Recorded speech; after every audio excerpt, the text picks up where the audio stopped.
नमस्कार दोस्तों, मैं कमल यादव और आज की वीडियो में आप लोगों को शब्दालंकार के अंतर्गत अनुप्रास अलंकार और उसके भेद, वक्रोक्ति अलंकार, श्लेष अलंकार और वक्रोक्ति अलंकार की परिचर्चा करूंगा।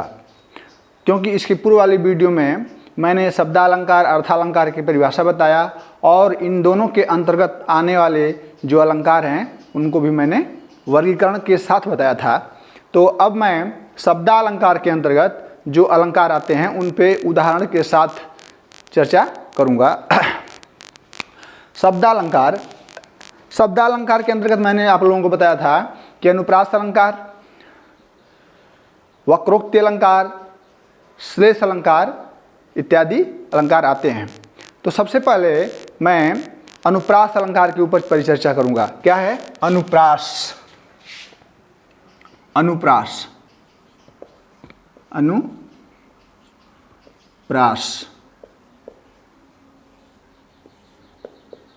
सबसे पहले यह जानना आवश्यक है कि अनुप्रास अलंकार किसे कहते हैं। अनुप्रास वर्णों की समानता या वर्णों की आवृत्ति को हम अनुप्रास कहते हैं। अनुप्रास शब्द में यदि उसको खंडित किया जाए अनुप्रास शब्द को, तो पहला शब्द क्या है? अनु, दूसरा है प्र और तीसरा है कृष्ट।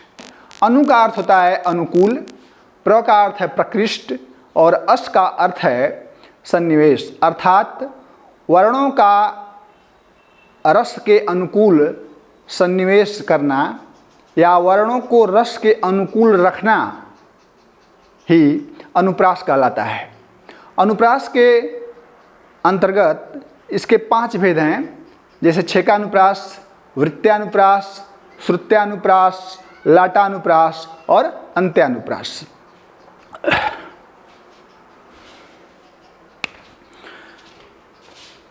मैंने बताया अनुप्रास करा है वर्णों की समानता, वर्णों की समानता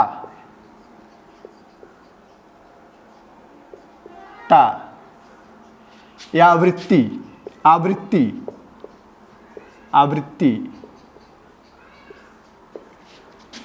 को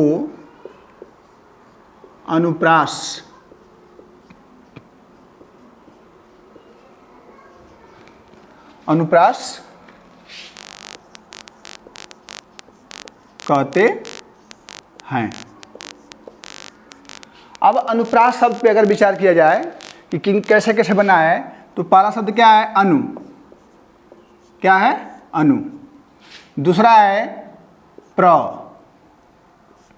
और तीसरा है अस। अनु, प्र और अस। अनु का अर्थ होता है अनुकूल। अनु का अर्थ क्या होता है? अनुकूल।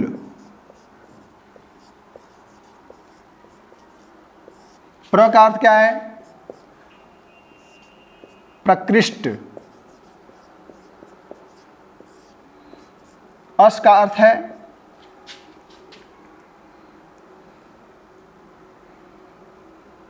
सन्निवेश।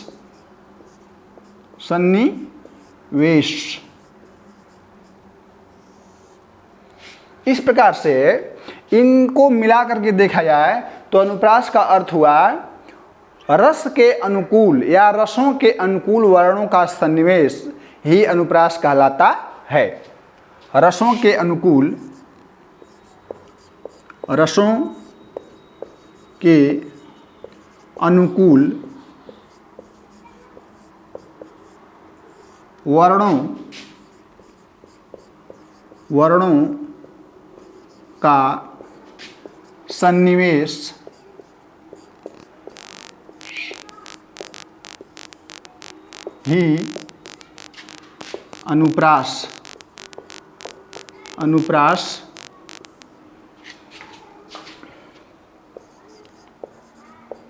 कहलाता है। वर्णों के अनुकूल रसों का सन्निवेश या रसों के अनुसारी रसों के अनुकूल वर्णों का सन्निवेश अनुप्रास कहलाता है। अब हम अनुप्रास का अर्थ तो बता दिए। अब इसके बाद हम जो अनुप्रास अलंकार के 5 भेद होते हैं, जिनको हम क्रमशः, इसके 5 भेद होते हैं। अनुप्रास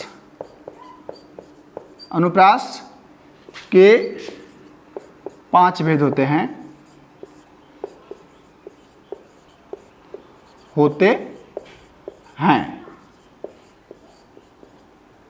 कौन कौन से? पहला है छेकानुप्रास,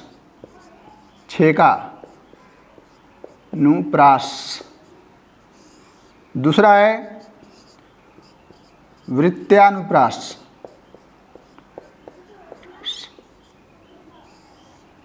तीसरा है लाटानुप्रास,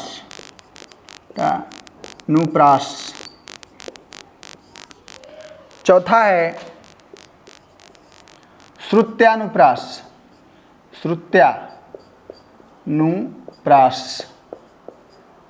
पांचवा है अंत्यानुप्रास।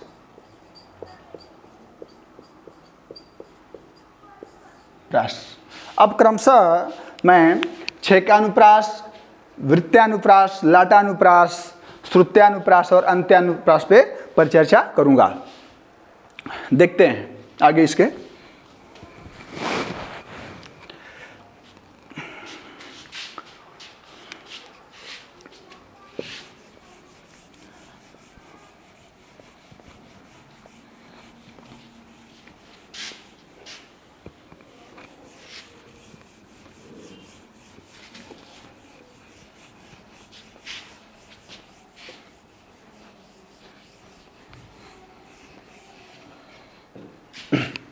छेकानुप्रास।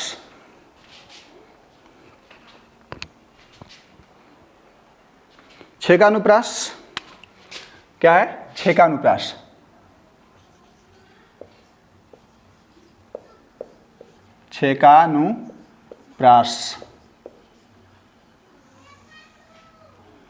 पहला है छेकानुप्रास।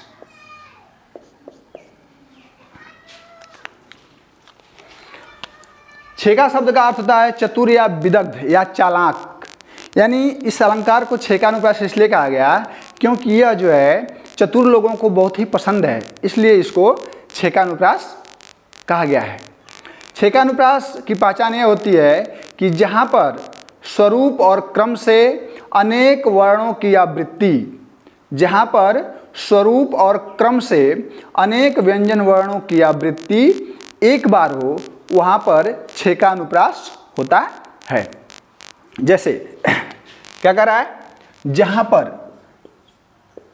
जहाँ स्वरूप और क्रम से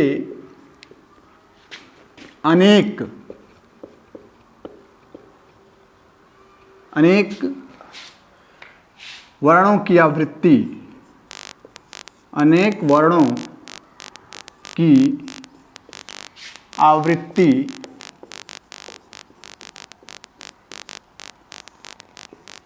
एक बार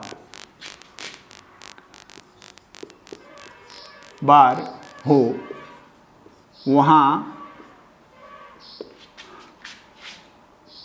छेकानुप्रास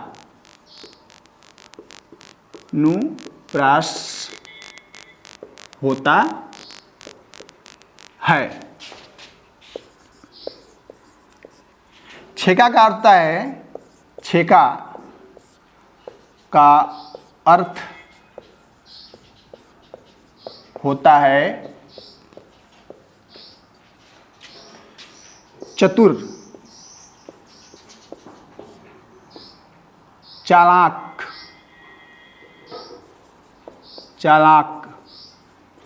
या विदग्ध।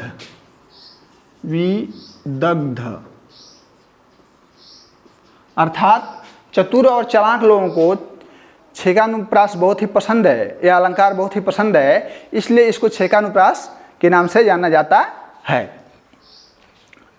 जैसे हमने कहा परिभाषा में कि जहाँ पर स्वरूप और क्रम से अनेक वर्णों की आवृत्ति एक बार हो वहाँ पर 6 का अनुप्रास होता है। अब मैं इसका एक उदाहरण देने जा रहा हूँ। सर सर हंस न होई, इसका एक उदाहरण है। सर सर हंस न होई, बाज गज राज न दर दर। सर सर हंस न होई, वाज गजराज न दर दर। क्या कह रहा है? उदाहरण क्या है? सर सर हंस न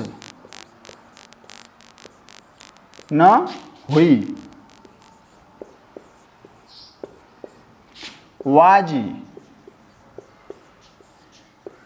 गज राज न दर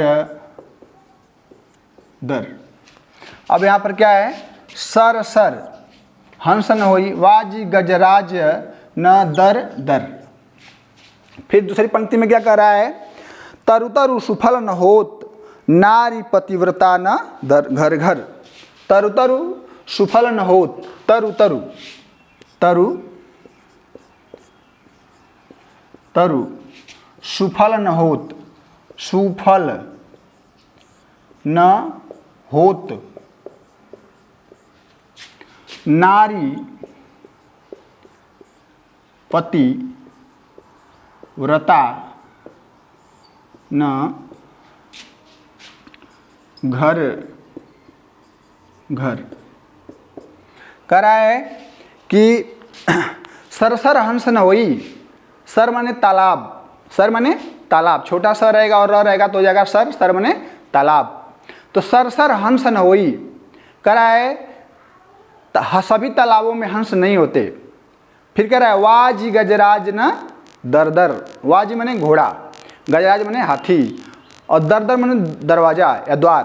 कह रहा है कि सभी दरवाजे पर या द्वार पर हाथी घोड़े नहीं होते हैं। फिर कह रहा है तरु तरु सुफल न होई, सभी वृक्षों पर सुंदर फल नहीं लगते हैं। फिर कह रहा है नारी पतिव्रता न घर घर, और सभी घरों में नारियां पतिव्रता नहीं होती हैं। अब इस पंक्ति में देखेंगे आप कि कह रहा है सर सर हंस न होई, वाज गजराज न दर दर। यहाँ आया है सर, क्या आया है? सर सर, और फिर यहाँ पे आया है दर दर। पहले आप देखेंगे स वर्ण है और फिर र वर्ण है। तो पहले स वर्ण आया है, फिर र वर्ण आया है, फिर तुरंत स आ रहा है, फिर र आ रहा है। तो यहाँ पर स वर्ण की और र वर्ण की आवृत्ति एक बार हुई है। दो वर्णों की आवृत्ति एक बार हुई है। पहले स आया, फिर एक बार स आया, तो एक स वर्ण की एक बार आवृत्ति हुई है और र वर्ण की एक बार आवृत्ति हुई है। उसी प्रकार से दर दर शब्द में पहले द आया है और फिर र आया है, फिर उसके बाद फिर द आता है, फिर र आता है। इस प्रकार से स्वरूप भी मिल रहा है और क्रम भी मिल रहा है। तो इस प्रकार से हम कह सकते हैं कि इस पंक्ति में सर और सर, स, र और द, इन तीनों वर्णों की आवृत्ति हुई है, इसलिए यहाँ पर 6 का अनुप्रास होगा। इस पंक्ति में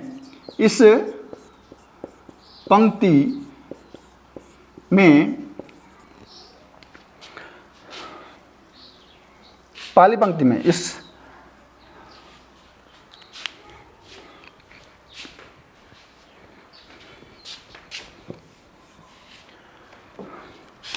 प्रथम पंक्ति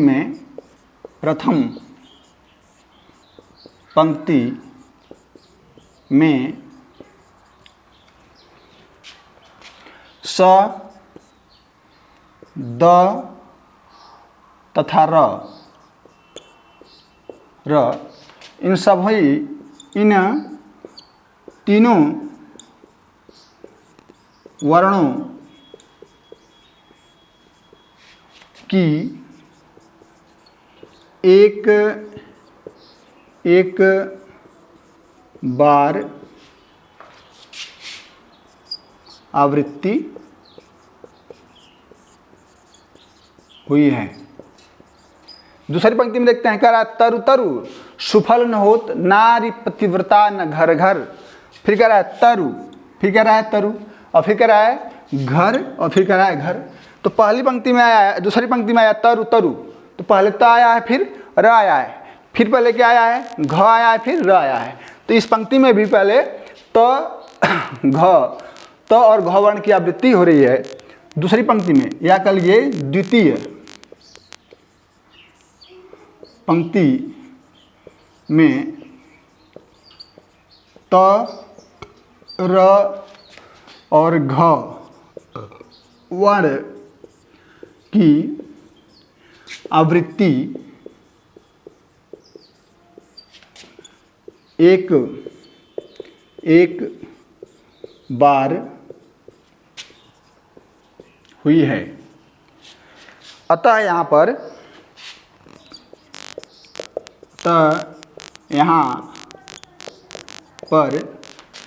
छः का अनुप्रास होगा। इस प्रकार से मुझे पूरी उम्मीद है कि आप लोगों को यह छः का अनुप्रास का उदाहरण जो है समझ में आया होगा। और इसके बाद मैं आप लोगों को वृत्त्यानुप्रास के ऊपर परिचर्चा करूंगा। एक बार इसको और देख लीजिए। कराय सरसर हंस न होई वाज गजराज न दर दर, तरु तरु सुफल न होत नारी पतिव्रता न घर घर। तो सरसर दर दर, सरसर शब्द में स और र वर्ण आया है, दर दर शब्द में द और र वर्ण आया है। तो स वर्ण की एक बार और र वर्ण की एक बार यहाँ पर भी हो रही है, द वर्ण की एक बार हो रही है, फिर र वर्ण की द वर्ण की हो रही है आवृत्ति एक बार। यहाँ पे द के बाद द आ गया, फिर इसमें भी द और र आ गया, तो द दर की हो गई। फिर तरु में तरु में त र वर्ण आ रहा है, फिर घर घर वर्ण में घ और र वर्ण आ रहा है। तो इस प्रकार से अनेक वर्ण हैं, परंतु सभी की आवृत्ति एक एक बार हुई है, इसलिए यहाँ पर छः का अनुप्रास होगा।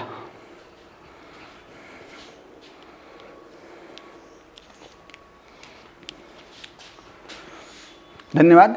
इन्हीं शब्दों के साथ मैं अपनी वाणी को विराम देता हूँ और आपसे विशेष आग्रह करता हूँ कि आप मेरे चैनल को लाइक शेयर सब्सक्राइब करें तथा बेल आइकन दबाना न भूलें। इन्हीं शब्दों के साथ मैं वाणी को विराम देता हूँ। धन्यवाद।